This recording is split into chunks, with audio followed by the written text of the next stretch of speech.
So if you could move on to the next slide, please, Abby. Thank you. Just a little bit of housekeeping. If you can keep your mics and cameras off for a little bit, then that helps with our bandwidth and reducing noise, background noise, and that sort of thing. Submit any questions that you'll have by using the chat function at the bottom toolbar. Remembering to select panelists and attendees so that everybody can see what's been asked, and we'll pick up questions as we go along. The presentation is being recorded and it will be shared with all of you via Padlet, and you'll also receive the slides too. So hopefully nobody has any objections to things being recorded. Next slide, please. I'm Paul Croft, and I've met some of you before, or if you've been to one of these webinars, you may well have seen me do a very similar role before. I'm a senior project manager here at the AOC. We've got as our special guest today Richard Stonebridge, who's head of faculty at Chichester College, who's going to be delivering a presentation. Then we also have Julie Tower, Frank McGloin, and Natalie Guarino from the DFE joining us too, and then colleagues you should be familiar with from AOC. We've got Tony and Nick and Steve and Abby and myself. Okay, next slide, please. Okay, so today we're focusing on route-based project. And how that works within the sort of technical element of the framework for delivery. So next slide, please. Thank you. We're going to give you some ideas about how to plan and deliver kind of strategically the route-based project, and then especially looking at how you're going to assess it as well. You'll get some tips and strategies from providers that have been there and done that, so that you can hopefully avoid any mistakes that they made and then make the most out of the best practice that they share with you. And then we'll also signpost you to where there are further resources and support available for you for the planning and delivery of your route-based project. And that's going to happen. Next slide, please. Between now and 4:30. We'll be done by 4:30. We've got a nice bulk of a Q&A session for 15 minutes from about 4:10 to 25 past. So use this opportunity to really pick people's brains here and make sure you're all really clear about things that you want to find out about regarding the route-based project. Okay, so we'll start with welcoming Julie from the DFE, who will just say a few words about how things are from the department's perspective. Thank you. Yeah. Thank you, Paul. And I'd like to reiterate Paul's welcome. It's really great to see people joining us today. The events that AOC run and the support they give you really give you an opportunity to share your own experiences of what works and the issues that you've encountered. So I'm glad that we've got a Q&A a little bit later. I'm also really looking forward to hearing from and you to hearing from Richard at Cirencester. They're one of our earliest, most active providers, and they've got some great experience to share with you. We're concentrating on the route-based project today, and I think that's an interesting part of the T-level transition programme, in particular because for the first time this year it's become a required part of the programme, and we're really keen to hear how that's going and how you're delivering it or planning to deliver it, what's working well and what's sort of being a bit more tricky. As well as you developing and growing the overall programme. So as well as listening to Richard's experiences and sharing your own, we'd be really happy to receive your feedback on what's working and what's not working. And I say, given that this is the first year that we've asked you to deliver the programme under the revised framework for delivery and using the national technical outcomes, just a plea really, in order for us to continue to develop the programme and to sort of tackle or iron out any things that aren't perhaps working as well as you'd like them to. It's really important that we get feedback from yourselves. So if you've got something that's working really well, please share it with us. If you've got sort of, templates and work plans and things like that, we'd love to see them for, for our own sort of policy development use only. We wouldn't share them more widely unless we specifically asked you to. And as I say, if some aspects weren't working so well for you, please tell us that too, because we're not the ones who are actually sort of delivering this on a day-to-day basis. So if you are facing issues or challenges with any aspect of the programme, again, please do let us know that. I'll put my email address in the chat, so you can sort of, send things directly to me if you've got anything that you want to share. And I'd just like to say, have a great webinar, and I look forward to sort of, hearing your experiences later. Richard's a bit earlier, but at this point, I'll pass back to Steve. Thanks, Julie. Yeah, so just to get us, just to sort of capture a little bit of information from you, I wonder if either on a separate window you can go to www.menti.com and into the code that's on the screen, so it's 4156408, or if you've got a phone handy, scan the QR code and that should take you directly to the Menti presentation. So just to try and capture a couple of points from you as we before we pass across to Richard for the presentation. So www.menti.com or scan the QR code. So I'm seeing things coming up now. So I've got Bath College, Manchester College, yeah, Bexhill College, DN, Hopwood Hall, South Devon, South and City College, Birmingham, Craven, Cirencester, Blackpool and the Fylde. So we're having a few, and other Cirencesters. All the Cirencesters out today at the webinar there for. Okay, so yeah, so welcome to those people who have come on. So the next thing, another Craven, and a Sheringham sixth form. So moving this across then to the next up.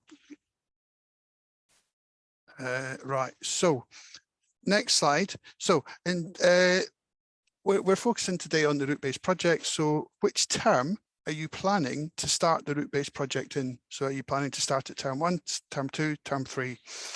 So we'll just see where the little dots will take us. So very, very popular term 3, or more popular in term 3 at the minute. So let's get everything else sorted out. Let's get the majority of the rest of the course done, and then we'll focus on it. It's interesting that somebody's picking it in term 1. It'll be interesting to find out who that is and find out how that's going for them, or how it went for them in actual fact. And some people are starting it this term here, but I think the majority of people are looking to start it then in the term 3, so starting it next term. Okay, next question. How do you feel about the route-based project? And just type in, and this is just a free text box, so you can put in anything you want about how you feel about the route-based project.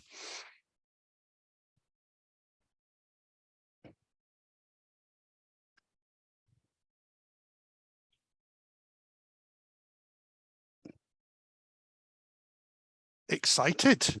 So we've got some people excited, some people with trepidation, some seeing it as a new challenge. The larger the word, the more often that word's been typed. So so it appears that excited is the most popular response at this stage. So that's interesting. So never done it before. Trepidation, a bit apprehensive. Excited, still the predominant feeling, so that's really good, and to see, oh yeah, we've got this new project and we're excited to do so. So somebody else is looking forward to it. Stoked for our Antipodean friends there. We're stoked. So that's great. Okay, so I'm going to move on to the next slide. Okay, so this is the second last one from me. Do you have any employers involved in any aspect of your route-based project?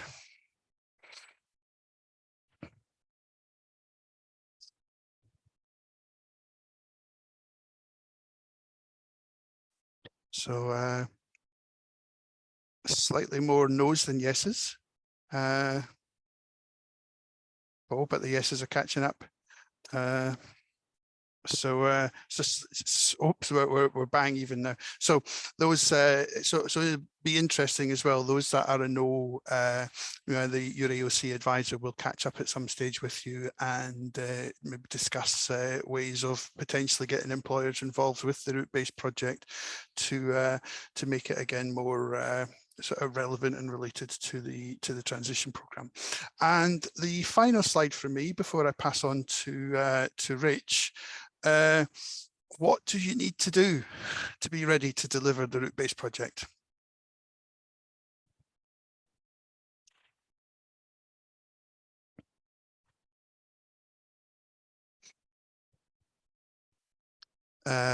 Planning time.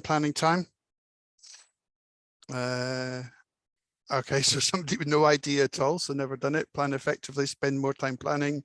Further research, planning, understanding, have a clear checklist for students to understand they got the key headings, plan closely to mirror the employer set project, teach students to be project managers, interesting one, allocate specific planning with curriculum teams, planning time and research, planning time, checklist of what I need to do.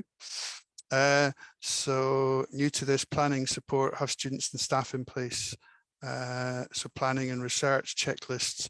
So so I think, you know, common things that are coming across there then are to do with planning the route-based project and what you have to do in order to try and get things in place. So hopefully Richard's been seeing this as well, so so he can potentially touch a bit on sort of top tips for planning the administration of a project, planning the sort of the running of a project. So hopefully Richard can pick up on that too. So I am going to stop talking now. You'll be pleased to hear, and I'm now going to pass over to Richard Stonebridge. I'll let him do his own introductions, but we're really pleased to have Richard with us and really looking forward to listening to what Richard's got to say. So Richard, I'll pass over to you. Thanks, Steve. My name's Richard Stonebridge. I'm the head of faculty for Cirencester College, actually head of faculty for humanities and earth sciences. But as we do in this sector, we sort of take on little projects as we go along. And I'm also the strategic lead for transition delivery at Cirencester College as well. And I think one of the things that I wanted to sort of pick up on is that we've been doing this now. This is our third year, probably, and in terms of planning, we're well into this now. It's 4 years.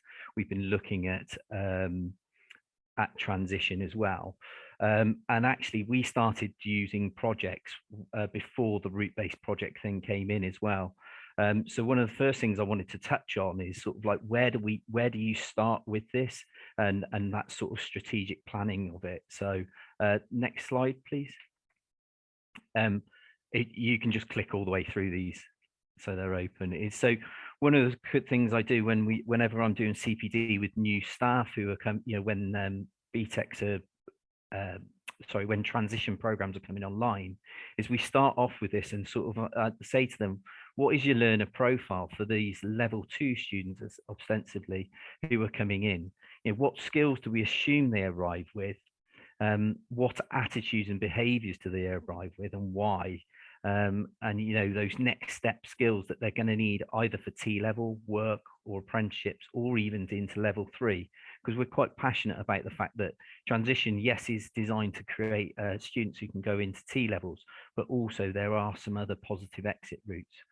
And ultimately, answering those first questions is that I suppose sometimes a lot of teachers tend to assume that they'll have some level of essay writing skills, organization, be able to socially interact, be confident in social social situations. They'll have timekeeping skills, reading skills, and probably have some sort of vision of where they're going to go next. But we all know, if we've been in teaching these students for a number of years, that actually the reality is something quite different. Next slide, please. And just scroll down through. So hopefully this sort of resonates with people and providers who are out there. But essentially, we had 75% of our cohorts come to Cirencester College thinking that they are going to be studying a level 3 program. They come along to enrolments. You haven't got the quals on entry for this. Actually, here is what we've got on offer for you. So they already come in on that back foot, really. And also a lot of our our level 2 students this year, will be required, obviously, to do maths and English in their programs of study. For us, it's 43% will need to study maths, 64% English, and 24% will be required to do both. That brings its own issues as well, doesn't it? Is that students have been told, probably they've been labelled, pushed around, pushed to the back, sent to the next set down, pushed around with that particular element of their program of study for the last 5 to 6 years. And they probably have fairly poor feedback in those education settings.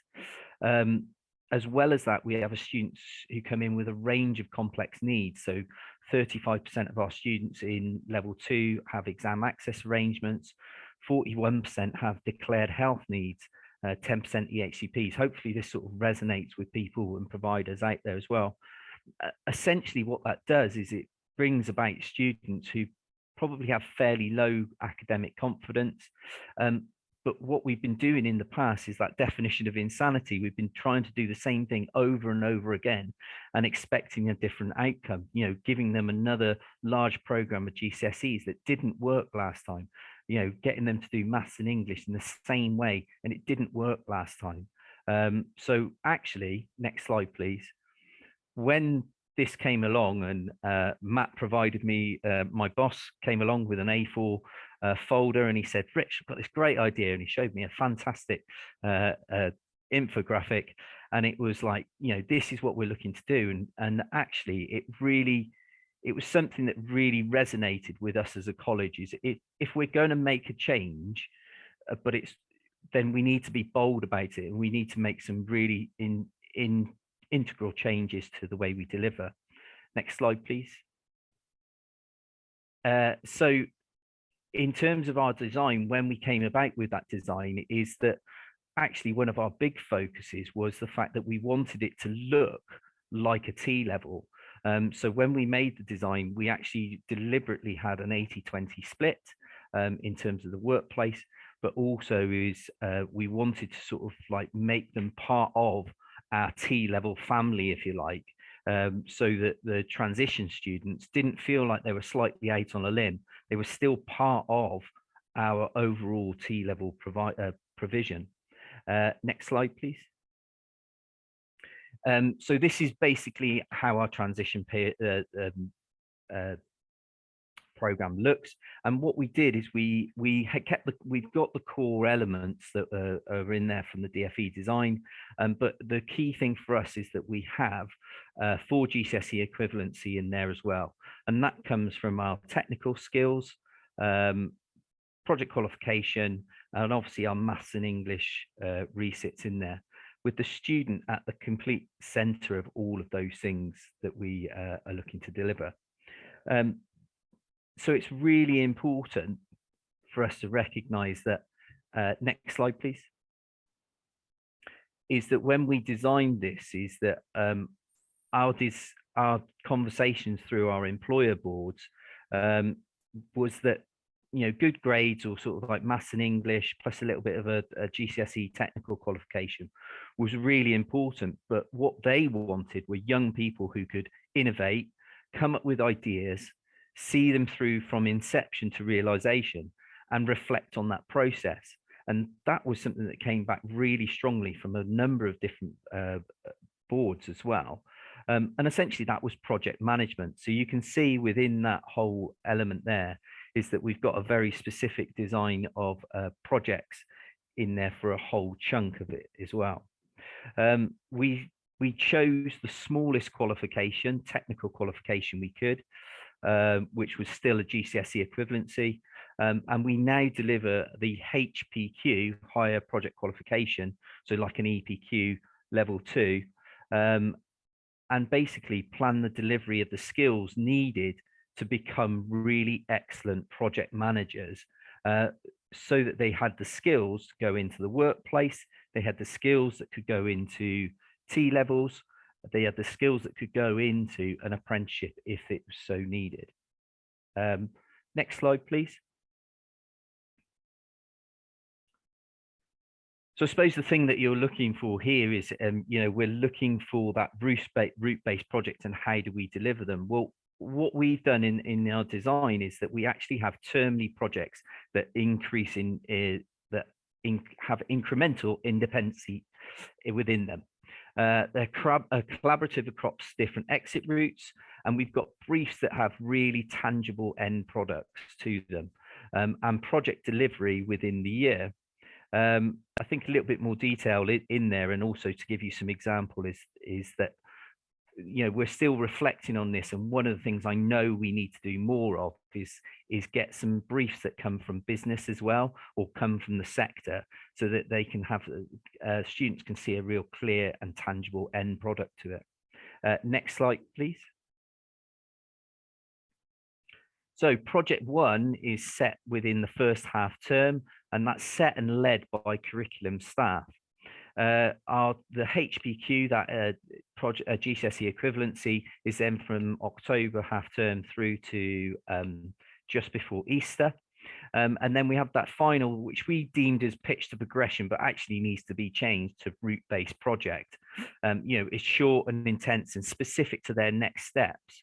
And it comes back to thinking about how did we plan and design this program of study, is that going back to those first questions, what skills do we assume the students have? Do they know how to break something down into incremental stages so that they have like key components moving through? Do we teach them those skills to be reflective at each stage of the process? And this is what the HPQ allows us to do as well. Do we teach them those skills, or do we just assume that that's going to happen by some sort of osmosis, if you like? But also, I think one of the key things as well is that how can this help shape positive behaviors, and also develop that relational practice as well? Set and led by curriculum staff is an incredibly important part, because we can ensure that students have success really, really early on in that first half term. We know that's the risky point for them, is that it's important for them to actually be able to see success really, really early on. And that key point at the bottom is that imagination being the only limitation. Little bit of a lie, obviously, with that last bit. There are some criteria we have to hit, and there are in HPQ, but very much so in that first element is finding things that are tangible and give the students that that energy, that positive feedback that they can have early on. I'll give you a couple of examples as well for the projects that we've done, either the set ones or the HPQ, all into the pitch to progressions. Is that we have health students who want to go into healthcare, looking at work, looking after the elderly. We had a student who had started a work experience and was recognized that a client that he was working with was really, really down, feeling quite depressed, feeling quite detached, because we were in that in between stages of lockdown. And this client couldn't hear, so he had to be visual stimulation. And basically, they wrote a nostalgia book for their local area, and we talked about how that would help him to stay connected, how that might help reduce isolation and those sort of things. We also had a student who was looking to go into childcare, and they did they wrote a storybook for students. They used their own artwork, but they wanted to get across the message that actually this is something that's happening now, and look towards the future, and actually don't be so worried about it, and trying to address some of those things. Slightly more down a technical route, we had our digital students created a QR treasure hunt that we used in our most recent open day, and that QR treasure hunt basically signposted them to next stages, or it might give them a good news story about a particular course or subject that somebody was looking in. And we're looking to develop that further and sort of get them to redo that one for our next projects. Next slide, please. So this one is fairly unique to us, is that one of the things that we really recognize with the transition program itself is that students can have multiple exit routes. And going back to our very first slide, that students quite often come to us not knowing what they want to do, where they want to go, what their exit route is going to be. So this pitch to continuation was basically a chance for us to take the shackles off and say, right, okay, well, yes, we've prepared you for T-levels, but is there anything else that you want to move into? Is there any sort of project that you want to specialize in? And I'll give you two examples. One that led towards a T-level, but also gave the student an opportunity to move across as well, but also a student who was able to go into a different level 3 program study. So we had one student who had done business all the way through, and he was developed in his confidence so much in terms of the way he'd worked with other people in his projects, but also the way he developed in terms of his academic confidence. And it gave him the confidence at the end of his program of study to say, actually, within this business bit, I want to go into, I can't remember the pathway for the life of me, but the digital business pathway, sort of like a support network pathway. So he did a pitch to progression. He looked at what his entry requirements were going to be. He looked at the direction of travel, what he reflected on, and actually he gave us a presentation and a project that showed us that he wanted to move into that next stage. And then the focus is always about that effort, the progress they've made, and the focus they have for their next stage, and not necessarily the product of that PowerPoint or any artifact that they create at the end of it.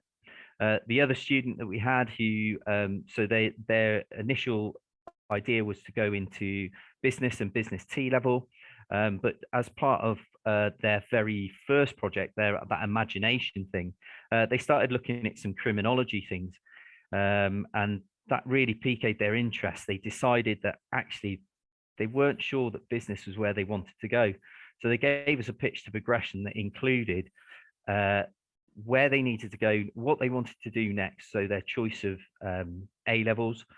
They also looked at the university they wanted to go to, the UCAS grades they needed, and their A-level choices even went down to the detail of having a combination of A-levels and small VOC qualifications as well, because they knew that was the best way that they learned. So the pitch to continuation was a really important part of that. Next slide, please. And I think one of the final things I would say is that the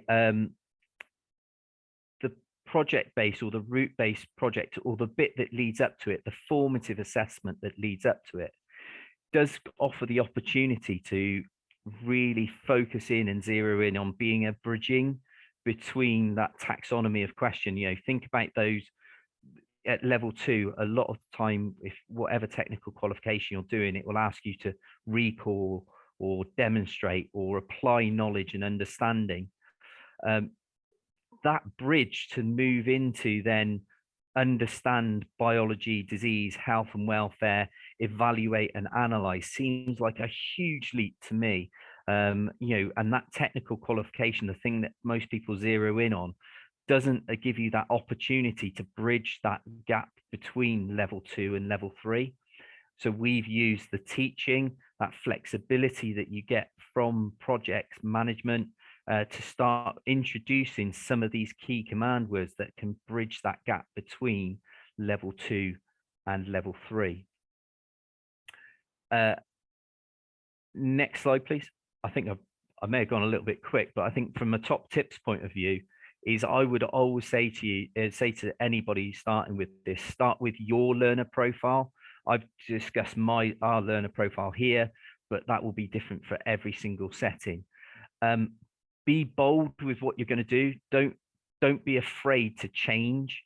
Don't be afraid to completely rip it up and start again, because this is one of the beauties of transition program, is that it's given us the flexibility I think we've always wanted it as practitioners, but never necessarily been given that opportunity. And that is really, really an important point, is that we need to take hold of this. I think the NTOs and the route-based projects, that framework that they've given us is fantastic, because it gives that sort of that credence, that quality, and that assurance that we're doing the right thing. But there is still so much flexibility around there that it's really important that we take hold of that. So the other top tip would be get the right team. So people who are unafraid of change, people who are not going to be stuck in that sort of mindset of what they need to do every single time. Think about students, the team that is student centric and has everything is about the student, and also ones that are emotionally intelligent. These are probably some of our hardest to reach learners, but they deserve and require some of our best teachers as well. And I just give that quote is, I wouldn't do Insanity's doing the same thing over and over and again and expecting different results. I think genuinely, I believe transition is an opportunity for us to do something completely different, and it's definitely not the same thing. Brilliant. Thank you very much. Thank you very much, Richard. That's That's really interesting. Can you move us on to the next slide, please, please, Abby? This is where I welcome back Julie and Steve to join Richard in answering some of your questions. So stick them in the chat box, please. I've had some come in as we've been going along. And do you want to stick your camera on, Richard, if that's appropriate? yeah. I think I'll start with a question that came in, and it links to really your last of the top tips about getting the right team. So in those tips, there was sort of, the kind of characteristics that you want your people to have. But did you do any sort of specific training at all with the team to get them on side with project-based learning? Yeah, definitely. And I was very conscious. I mean, it's all about change management, and actually, is that one of the things I recognise is we ran it the first time we ran it is that we didn't have the CPD that was in place, that the right level of it. So we looked at modelling our student profile first of all. We talked about the challenges that we faced with our students. We also looked at what our current progression rates were, and actually why those progression rates may not be what we wanted them to be. But it was very much a drip feed of different CPD as well. Great, thank you. Steve, just wondered if with your knowledge, your overarching knowledge across all the different rounds and different providers, whether there's any sort of CPD patterns emerged in terms of project work? I think what we've seen, and if schools have got relationships with their local colleges, I think if at all you can work together. I mean, what we've traditionally seen is that schools are quite good at getting students through exams and potentially less comfortable preparing students for projects and coursework, and probably vice versa for vocational AFE teachers. So if there is a relationship where you can potentially have maybe a member of the FE staff and a member of the school staff working together, if that's something that you'd be interested in, your AOC advisor would be able to help to set that up too, if that's the case. And sort of top tips then going both ways in terms of how to prepare for exams, how to prepare for projects and so on. So we could set that up. Brilliant, thank you. And Julia, just wondered if you knew of any other sort of support that might be available for in terms of CPD for these providers. Just on mute. Sorry, I thought I'd be the one to do that. So yeah, I mean, there is a whole sort of CPD and sort of personal development arm of training for both T levels and transition program. I mean, say more at T levels, but of course, if you're delivering transition program, you're already delivering or developing your T levels. And that's delivered by the ETF. So certainly, you know, there is a whole arm of CPD in terms of developing projects and the like. If you go on to the T-level transition program page on gov.uk, we have actually got a resource there to help people developing their project, so their route-based project, so to actually sort of, you know, ask some of the questions or set out some of the things you need to think about. So there's some help there as well, and I can put the link to that page into the chat if that's helpful. That would be fantastic. Thank you. Thank you very much. Great. Okay, got a question in from Mohammed Farouk. It says, we're currently doing level 2 applied science, maths and English. So where do I start? Because we've not done any projects so far. And I'll link this into also whether you used, Richard, your projects to develop English and math skills more widely or in a contextualized way at all. So let's think about kind of where English and maths might fit into project qual, and where does Mohammed start? I think for me it would be start at the end almost. Is that what do you want that student to be? What do they need to have achieved through the route-based project? What do you want them to have developed that is not just the product at the end of it, but what sort of skills are you looking for them to do? You know, the T level they're moving into is a huge body of work, but also is that they have to be quite synoptic in their thought process as well. So not just think of things in isolation or silos. And I think that's probably one of the things I would start to map as well, is thinking about how can we show those links between, you know, it depends on your pathway, but I often use business as an example. That, you know, from an English perspective, you know, persuasive language is incredibly important, both at GCSE level, but also when we're looking at marketing materials and those sort of things. But it depends on what you're looking for at that end product, and almost reverse engineering it and thinking of your own thought process. Mm-hmm. Thanks. Anything to add to that, Steve or Julia? I was just think obviously the approach that Mohammed is explaining is quite qualification heavy, and if that's, you know, I'm not going to say that that's right or wrong, but if that's the way that that the transition program is going, it's obviously would be using the national technical outcomes to identify what these qualifications actually cover in terms of the national technical outcomes. Is there or are there any gaps in coverage of the national technical outcomes? And is this a starting place to then put in a project to cover some gaps that the qualifications potentially don't cover themselves? Yeah, that's how it's used a lot, isn't it? That mopping up sounds a bit doesn't sound quite right, but to get all the coverage, the project's a marvelous mechanism for that. Okay, Lawrence Rock, do you want to just ask your question directly, please?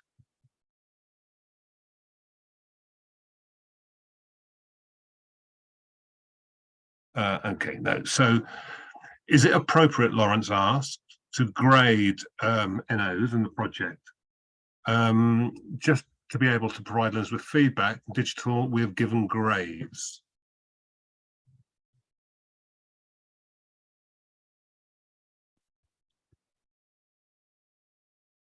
Yeah, I can take that one. Yeah. So it is appropriate to grade if that's if you know, I mean, if the marking, the assessment and the grading leads to feedback. So, you know, if you're sort of somehow using it maybe as some type of formative assessment, and that you're using this to provide feedback so that the students can develop, so that they know what they've got to develop, and then there's an opportunity for them to go and develop, then I think most definitely it's appropriate to grade.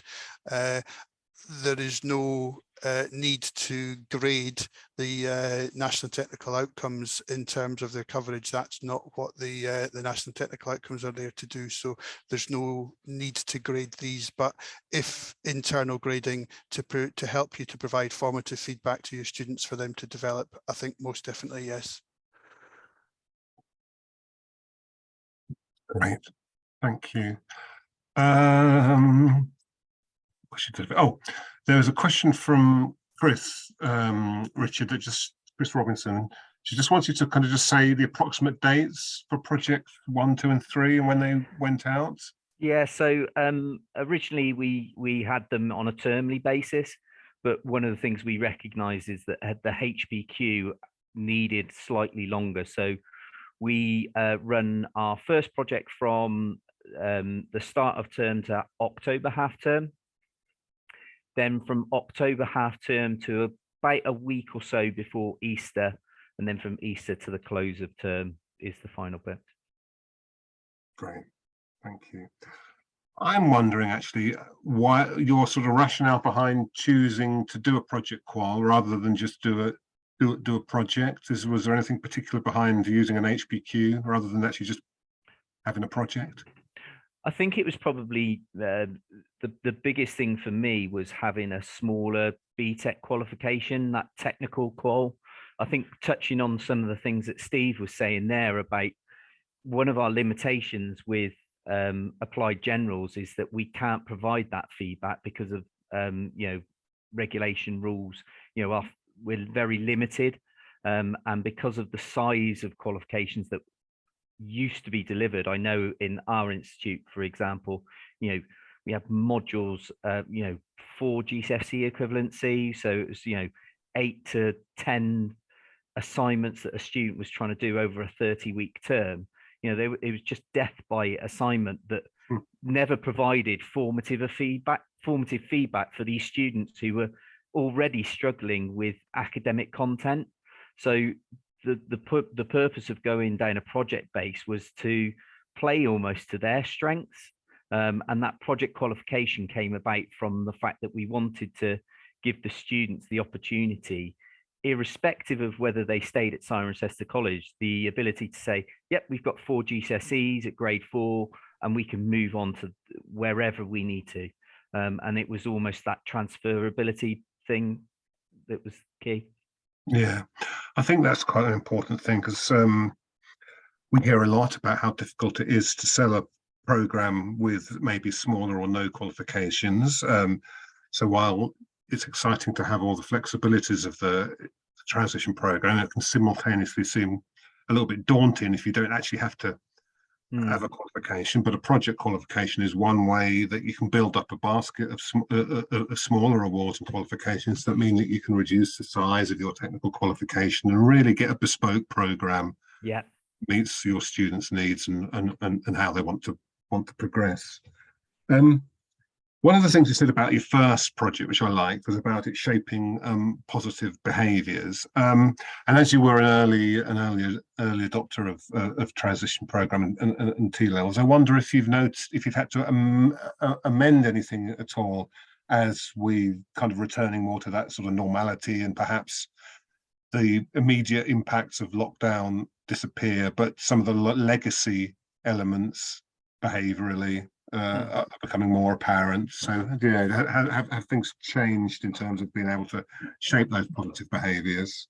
I think that's something that we're always reflecting on. We recognise that students struggle with, or some students struggle with social interaction. Some students struggle with organisation of their time, or seeing that purpose of work experience. So I've talked a lot about to the staff about decoding those work experiences, and how Matt gives an amazing example of, we had a medical somebody who's came in to give a talk about medical school, and they were saying, you know, what skills do you want? And they're expecting academic qualifications. And they said, he asked them to put their hand up, who works in McDonald's, and they about 2 or 3 put their hand up, and they went, right, we're the people, you're the people we want to talk to. You're used to working in high pressure environment. You're used to working through systems. You're working with people who are a bit antsy and not necessarily particularly nice with you, and also with lots and lots of beeping going on in the background. You're definitely the people you want to talk to. But it's about decoding those experiences, and that example is a classic one of actually, you know, a student who might go off into work in a warehouse, you know, and they're looking at some of the digital skills, but that warehouse experience and organization, why is it important for me to do this in this sequence, shouldn't be underestimated. But we are the adults in the room that need to decode that for them, and I think that's probably a really key point as well. Yeah, I think that chimes in with what you said about things happening by osmosis, and which they don't. There has to be a point where you step back, don't you, and you open the curtain and you reveal that Oz is a wrinkled old fella, but that they know that this is where the fundamentals are. Good stuff. Okay. The other bit that we had some sort of feedback on, and I particularly like to hear, was the sort of quick wins element, getting some achievements in early. What sort of things did you kind of discuss and dismiss before you got to that point of getting that quick wins in? I think it was about making sure that whatever we were doing was tangible to the student as well. They could see that end product to it. So a lot of our projects sort of led to open day that we put in place, so that we could get them within 6 weeks, and hopefully within way before that 6 weeks as well. We could give them that, oh, this is amazing, you know, even if it was to contrive an email from a VP or one of our principals, just say, this is a fantastic project, but actually I do a presentation to our academic board and say, this is our good news stories, look at some of the projects that are going on, how amazing is this? And they're genuinely sort of blown away. Sometimes we forget to celebrate those really amazing things that happen that the students haven't necessarily had an opportunity to experience before. But yeah, brilliant, thank you. Anything you want to add in your thinkings there, Steve or Julie, around behaviours and positive behaviours? Not really add. I just would like to ask Richard a question, actually, just in terms of, do you have students when they're doing the projects, do they work individually or do they work in groups? At the start, it's one of those finding out phases as well. Is that one of the things I want to do is be able to get understand which students work well in groups, which ones work well in pairs, which ones would be working better as individuals, and all of those skills are fine, but also recognizing how can we push and mold and control so that we stretch and challenge in a slightly different way, but we're still stretching and challenging those students. Our digital lead does a really good thing, which I think is akin to Scrum as well, which is not the rugby Scrum, but that idea of, right, here's our long-term project, Steve, Paul, you know, these are your elements of it, and we're going to send you off to go and do those, and then we're going to come back in together again. And actually, that's the way of working now, and we are the providers that should be sort of like molding some of those behaviors as well.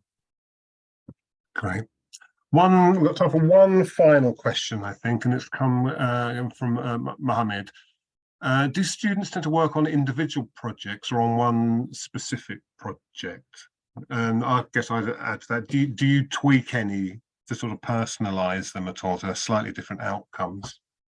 Yeah, we try and we do sort of depending on which one we're looking at. If you're looking at the end route one, we basically try and guide them.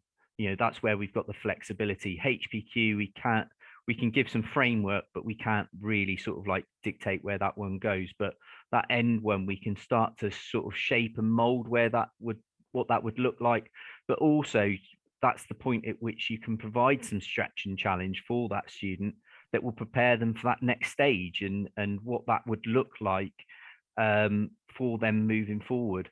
You know, it's important that I think that's one of the things I would take away from this, is that flexibility is fantastic. And it is about that preparation for the next stage, whatever that looks like. And in T levels, the flexibility is really, really important. Mm. And I would guess that you look at T levels as a way of identifying particular project ideas. So one of our webinars wouldn't be a webinar if I didn't use the phrase reverse engineer, and you do a bit of reverse engineering. Yeah, no, and it's important that we have a really good relationship with our LEP as well, and don't be afraid to use that, because that's giving that credence to it. And that's one of the things I've reflected on for next year, is that I want to go to some of our employer boards and say to them, you know, can you give me a project that you set your team recently? And and that project might be a very simplistic one, or it might, but if you can say that it was set by this local employer, and this is how long they gave them, and this was the output of it, and this was the profit margin or the loss, or this was the impact on sales, or it gives that credence to it, and that kudos, I suppose, that the students can then really dig their teeth into it and see the purpose of why they're doing it. Absolutely brilliant. Thanks ever so much, everybody. I thought that was really interesting. Thank you for everybody for questions, keeping questions coming in as well. What I'd like to move on to now is just flagging up some sort of dates for your diary as to what's happening this term with us. Now, we've got a series of technical focus groups starting next week, and these technical focus groups are for those of you that are sort of closer to delivery, so curriculum managers, lecturers, that kind of thing. Now, if you attended the online technical focus groups that were in November and December, then this is a natural follow-up, but you'll still get lots out of it if you didn't attend the first technical focus group. And really, after your input today, if you're still excited and energized by the thought of route-based projects, which you clearly should be, then this is a great opportunity to kind of follow that up, because you'll be looking at these things very specifically. We've got 9 sessions across the country, so 3 in the north, 3 central, and 3 south, and you can sign up for whichever one of these is most suitable for you. All routes are coming together for this one, for these face-to-face sessions, so you can send multiple members if you have that capacity to do so from different teams. But if not, maybe you want to think about how you're going to cascade this training. We have maybe one of the AOC staff will put a link to the brochure in the chat, and that will give you an opportunity to get the links directly to these technical focus groups at the different venues. So that's what we've got coming up with technical focus groups. Next slide, please. We're going to be also running peer learning networks, and you'll be receiving the invites for the next set of these very soon. Last term, we ran some peer learning networks, and they were all organised by provider type. So if you're an urban provider, a rural, a sixth form, a UTC, we had groups for all of for all of your different provider types.